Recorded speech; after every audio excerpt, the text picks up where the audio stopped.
여러분 안녕하십니까? 5월 20일 KBS 12시 뉴스입니다. 검찰 과거사위원회가 오늘 고 장자연 씨 사건 재조사 1년여 만에 결과를 내놓습니다.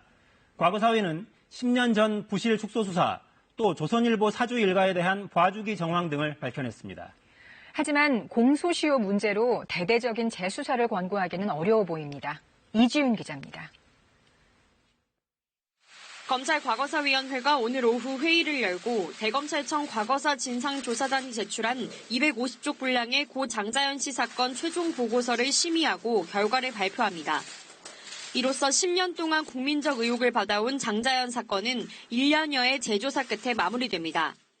앞서 조사단은 80여 명의 참고인 조사를 통해 장 씨가 술 접대를 강요받은 정황을 상당 부분 확인한 것으로 알려졌습니다. 이를 토대로 이른바 장자연 리스트로 불린 접대를 요구한 사람들의 명단도 실제했을 가능성이 높다는 다수 의견을 도출한 것으로 전해졌습니다. 장 씨의 통화 내역이 수사 기록에서 통째로 누락되는 등 당시 검경의 부실 수사 정황도 파악됐습니다.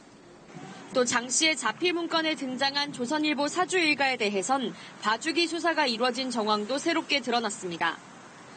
이 과정에서 조선일보 측이 강일학 당시 경찰청장 등 수사 지휘부에 압력을 넣었다는 진술도 확보했습니다. 하지만 조사단은 이 같은 의혹 상당수가 공소시효를 넘겨 재수사를 권고하기는 어렵다고 결론 내린 것으로 전해졌습니다. 특히 재조사 과정에서 새롭게 제기된 장 씨에 대한 성폭력 의혹도 수사를 개시할 만큼의 증거는 부족하다는 결론을 내린 것으로 알려졌습니다. 과거사위는 다만 장 씨 소속사 대표의 위증 혐의 등 극히 일부에 대해서만 수사 권고를 하는 방안을 검토하고 있습니다. KBS 뉴스 이지윤입니다.